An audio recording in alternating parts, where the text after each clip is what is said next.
Et le thème s'intitule Je vous ai donné le pouvoir.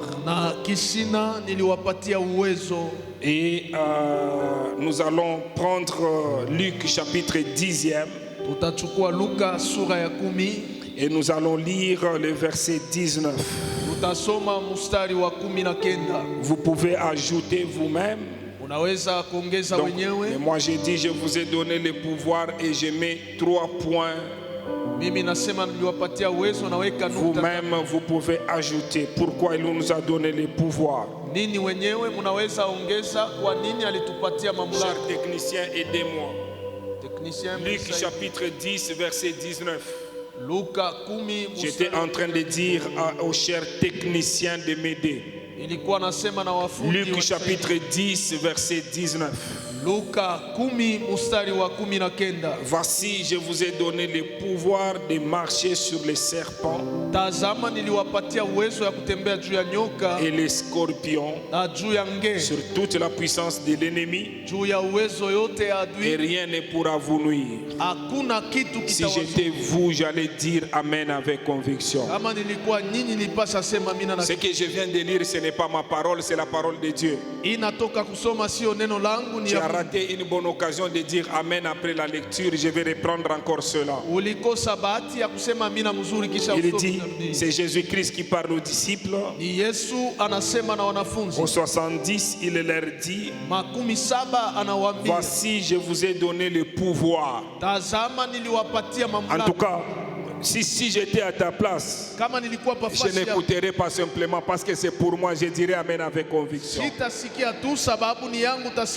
Je répète encore une fois, ce n'est pas ma parole. C'est Christ qui parle au 70. Il dit, voici, je vous ai donné le pouvoir. Pendant que tu dis Amen, à la fin de cette année, tu ne seras pas faible. Dieu te donne le pouvoir. Et il dit, je vous ai donné le pouvoir de marcher sur les serpents. C'est mois de novembre. Aucun serpent ne dominera sur ta maison, ne dominera sur ta vie, parce que tu marcheras sur les serpents. Pas simplement sur les serpents. Il dit, je te donne le pouvoir de marcher aussi sur les scorpions. Pendant que tu dis Amen, que Dieu te donne le pouvoir de marcher sur les scorpions. J'aime le 3e point. Il dit de marcher sur toute la puissance de l'ennemi.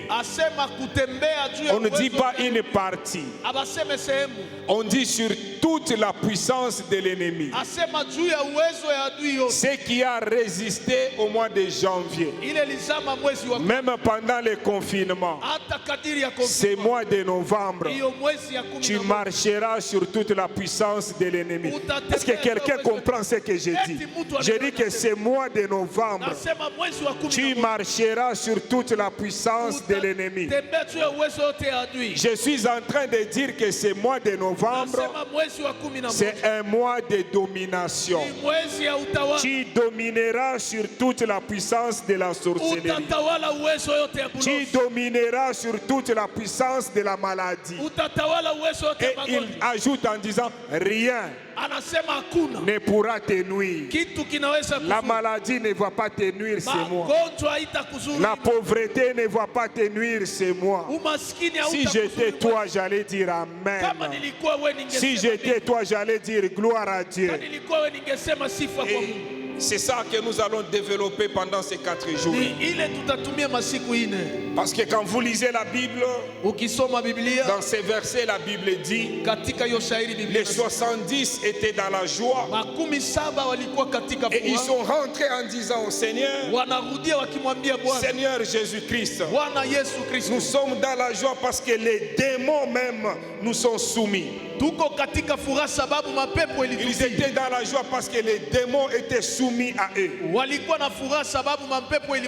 Et Jésus va leur dire, je vais vous révéler une chose. Moi je voyais Satan tomber du ciel comme un éclair. Et je vous ai donné le pouvoir. Vous avez le pouvoir parce que Satan est déjà tombé. Le pouvoir de marcher sur les serpents. Le pouvoir de marcher sur les scorpions. Je suis en train de parler pendant juste 5 bonnes minutes sur le programme que nous allons avoir pendant ces 4 journées. Écoutez, bien aimés dans le Seigneur, il faut que vous puissiez comprendre. Encore une fois, j'aimerais vraiment que la technique puisse m'aider, qu'il n'y ait pas d'écho ici devant. J'étais en train de dire, bien aimés dans le Seigneur, le thème que nous développons pendant cette semaine, c'est que nous devons comprendre tous ensemble que Dieu nous a donné le pouvoir. Nous n'allons pas lire ces textes que nous pouvons écrire dans Genèse chapitre 3, le verset 15. Un autre dans Jean chapitre 3 verset 14 pardon. J'étais en train de dire, je suis en train de vouloir que nous puissions comprendre avant que je ne donne la pensée de ce matin.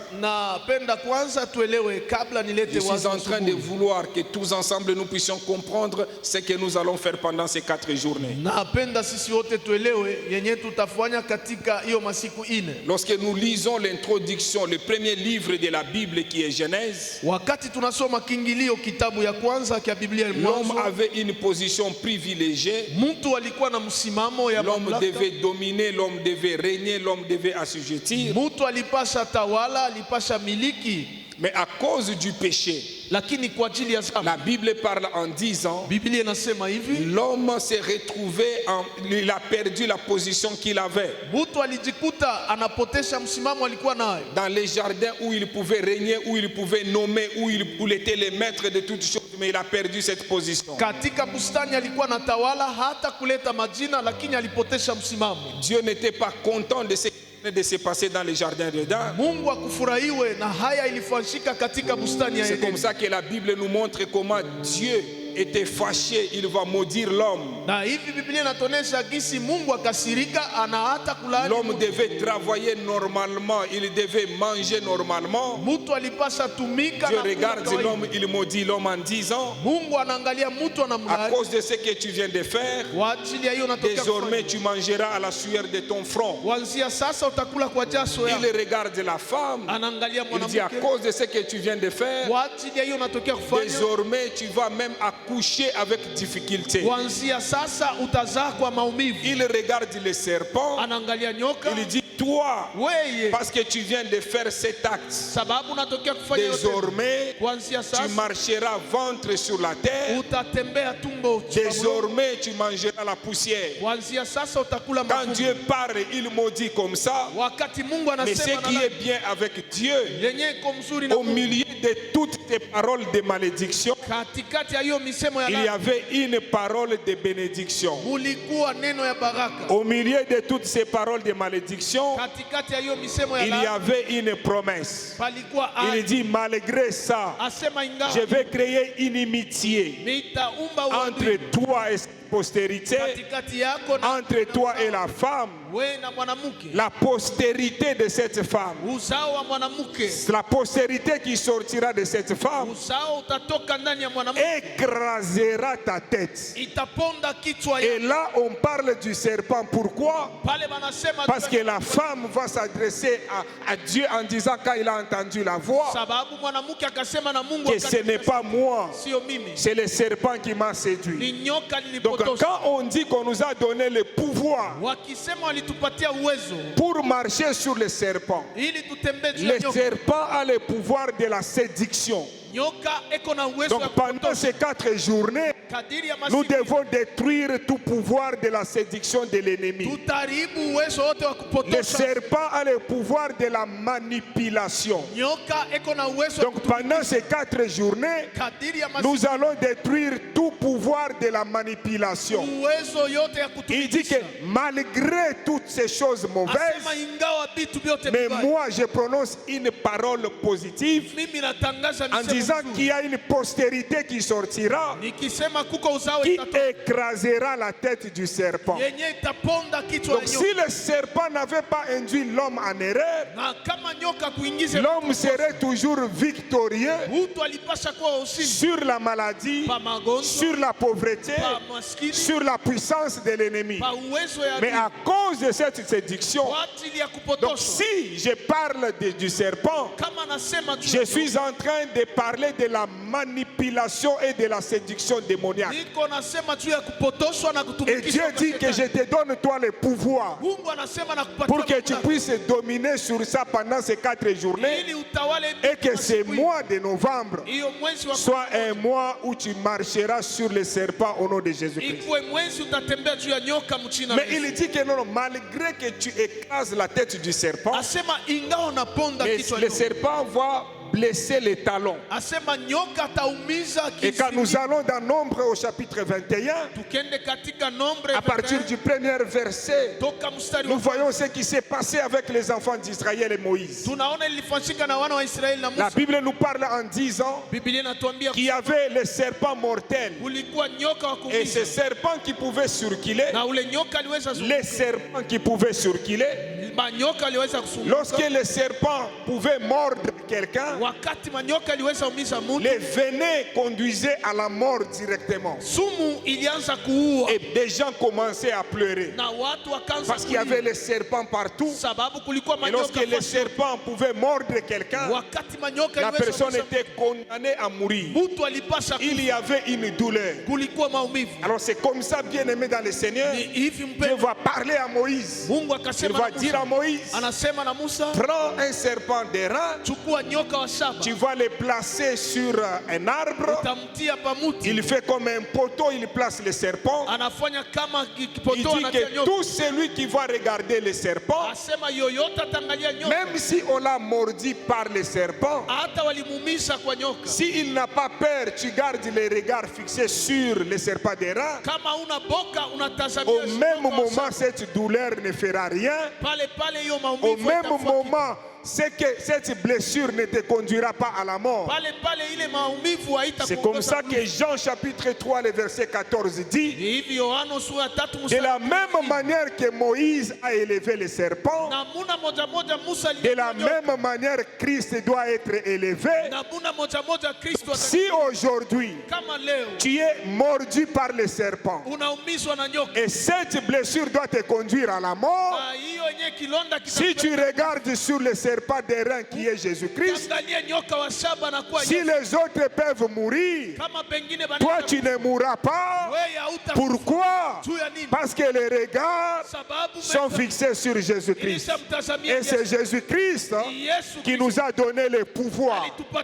Si Jésus-Christ nous a donné le pouvoir, nous devons croire que pendant ces 4 journées, rien ne pourra te nuire.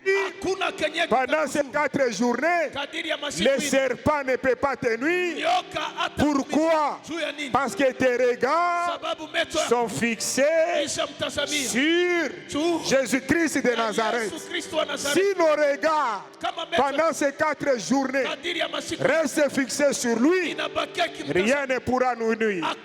Si j'étais toi, j'allais dire Amen. Si j'étais toi, j'allais dire gloire à Dieu. Alors pendant ces 4 journées, nous allons conduire la prière de cette manière-là. J'ai besoin que tu lèves ta main droite, que tu répètes après moi, au nom de Jésus-Christ. Toi, puissance de la manipulation, toi, puissance de la séduction, au nom de Jésus-Christ, tu n'as pas de place dans ma vie. Toi, puissance des serpents, tu n'as pas de place. Au nom de Jésus-Christ, tu ne vas pas me blesser. Au nom de Jésus-Christ, avec mes deux mains, pendant ces 4 journées, je te refuse, je t'anéantis. Au nom de Jésus. Ce que nous devons faire, ce que nous devons comprendre pour la première journée de ce programme de prière, c'est que Dieu nous a donné le pouvoir de dominer sur les œuvres du diable. C'est pour cela que j'aimerais prendre un autre texte, ajouter au texte que nous avons lu pour la journée d'aujourd'hui. Les autres textes, vous allez juste les noter. Mais pour celui-ci, j'aimerais que vous puissiez les lire avec moi. Si Dieu permet qu'une pensée puisse revenir la deuxième fois, c'est parce qu'il veut réellement nous donner la victoire par rapport à cette pensée. Joël chapitre 1er. Joël, c'est dans l'Ancien Testament. Après les livres de Osée, c'est Joël. Joël chapitre 1er. Et nous allons lire rapidement les versets 3. La Bible dit: racontez-les à vos enfants et que vos enfants les racontent à leurs enfants et leurs enfants à la génération qui suivra. Suivez ça, c'est très bien. Il faut vraiment en tout cas souligner ça. C'est qu'a laissé les gazam, la sauterelle l'a dévoré. C'est qu'a laissé la sauterelle, le gélec l'a dévoré. C'est qu'a laissé le gélec, l'asile l'a dévoré. Ici, j'aimerais que vous puissiez comprendre la pensée de Dieu par rapport à ces textes. Ici, que vous puissiez aussi comprendre comment le diable travaille et que nous avons le pouvoir de détruire cela. Ici, si vous lisez, vous comprenez très bien ces textes, vous allez comprendre beaucoup de réalités spirituelles de l'œuvre de la destruction satanique. C'est comme ça que Dieu va parler au prophète Joël de proclamer cette parole que nous venons de dire. Ici, par rapport à ce que j'appelle l'œuvre de la destruction ou encore les réalités démoniaques ou les réalités humaines, les réalités spirituelles,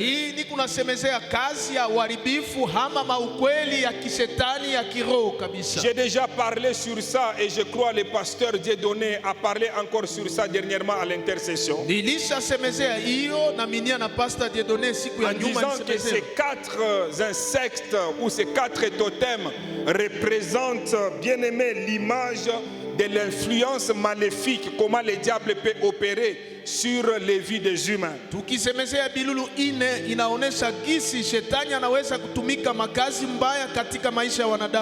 Ici, j'aimerais que nous puissions comprendre que l'homme est considéré comme une plante. Une plante qu'on a sémée. Un jour, elle doit croître. Elle doit avoir des feuilles. Et après, elle aura aussi des fleurs. J'aimerais que vous puissiez comprendre cette image correctement. J'ai dit qu'une plante, lorsque on l'a sémée, elle a des racines. Et puis elle a des branches, elle a des troncs, et puis elle a des branches, et puis elle a des feuilles, et après cette plante a des fleurs.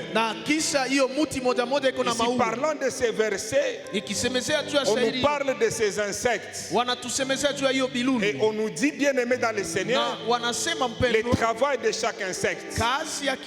Et c'est ce que j'aimerais que nous puissions comprendre, parce que nous voulons détruire pendant ces 4 journées l'œuvre ou le travail du diable. Alors ici, si je dois commencer d'abord avec les gazam. J'ai parlé de la plante et j'ai dit que l'homme est aussi comme cette plante-là, mais je parle maintenant des gazam comme premier insecte qu'on nous a parlé.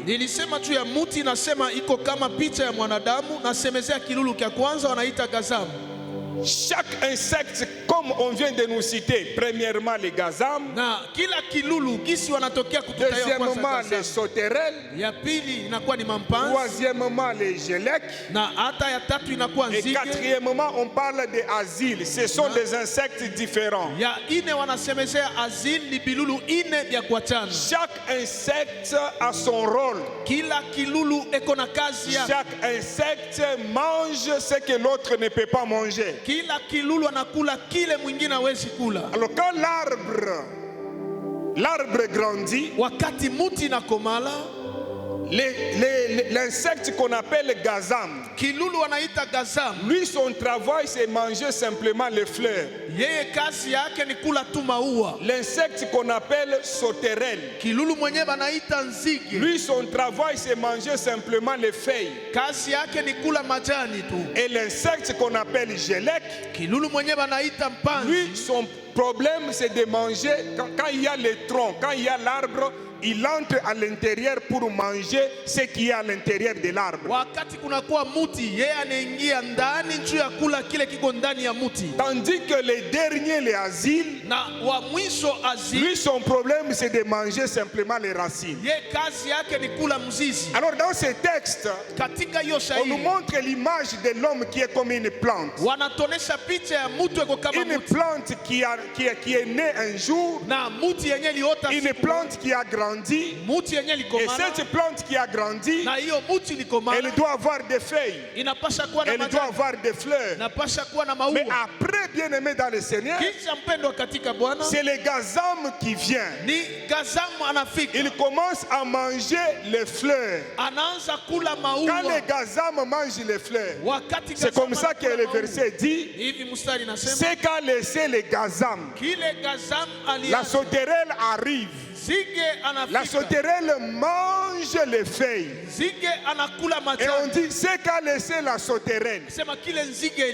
Les gélèques arrivent. Ils mangent aussi ce qui est à l'intérieur des branches ou à l'intérieur du tronc. Et quand il part, c'est le tour maintenant de Asile qui vient. Lui, son problème, c'est de manger même à partir de la racine. Un arbre, la beauté de l'arbre, c'est les fleurs que vous allez voir sur l'arbre. Ici dans ce texte, bien aimé dans le Seigneur, j'aimerais que vous puissiez comprendre que chacun d'entre nous, après un certain moment de la vie, il doit présenter les fleurs. Les fleurs, c'est ce qui donne même les parfums. Mais lorsque le diable arrive, il commence à manger les fleurs. Et dans un terme, tellement, selon les commentateurs, il parle de cet aspect en disant c'est un démon de la malchance. Quelqu'un qui a grandi normalement, qui devait avoir des fleurs normalement, les œuvres du diable, le diable viendra, il commence à manger les fleurs de cet homme. Cet homme devait briller, mais cet homme ne brille pas. L'esprit qu'on appelle dans le monde la malchance commence à accompagner cette personne dans tous les domaines.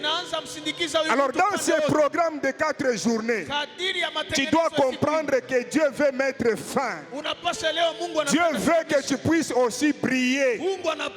Dieu veut que tes fleurs puissent donner le vrai parfum. C'est pour cela que tu dois croire que l'esprit de la malchance, encore une fois, les démons de la malchance qui t'a accompagné pendant 10 ans, pendant une année, pendant des décennies, cette semaine, ce mois de novembre, cet esprit n'aura pas de pouvoir sur toi. Il y a des gens, il était bien, il a bien grandi, mais lorsque les fleurs ont commencé à pousser, l'ennemi est venu. Lorsque le succès a commencé, l'ennemi est venu. Il est entré dans le mariage. Il a même un enfant. Mais les problèmes ont commencé. Ce matin, tu dois comprendre que Dieu t'a donné le pouvoir pour que tout esprit, tout démon de malchance qui t'a accompagné, ce matin, cet esprit restera au nom de Jésus-Christ. Si la malchance t'a accompagné professionnellement, je dis que ça doit rester au nom de Jésus-Christ. Je dis que si la malchance t'a accompagné dans la famille, ça doit rester au nom de Jésus-Christ. C'est comme ça que vous pouvez voir les gens. Les échecs les accompagnent dans tous les domaines. Les échecs les accompagnent dans tout ce qu'ils font. Et c'est ce que j'appelle l'œuvre de Gazam. Ils arrivent, ils veulent manger même les choses qu'ils doivent faire de toi, afin que les autres arrivent, que les autres voient que tu produis des fleurs, que tu brilles. J'aimerais dire à quelqu'un, chacun d'entre nous est une étoile. Chacun d'entre nous doit briller dans son couloir. Mais le diable, il cherche par tous les moyens comment il doit te détruire, comment il doit arracher tes fleurs. Mais dans ces programmes de prière, je déclare au nom de Jésus-Christ, tu brilleras. Au nom de Jésus-Christ, tu progresseras. Au nom de Jésus-Christ, tu iras de l'avant. Pendant que je parle, lève ta main droite, répète au nom de Jésus-Christ. Toi, démon de malchance, parle avec conviction. Toi, démon de malchance, parle avec conviction. Est-ce que quelqu'un, tu peux ouvrir la bouche? J'ai dit, toi, démon de malchance, tu n'as pas de pouvoir dans ma vie, tu n'as pas de pouvoir dans ma maison. Au nom de Jésus-Christ.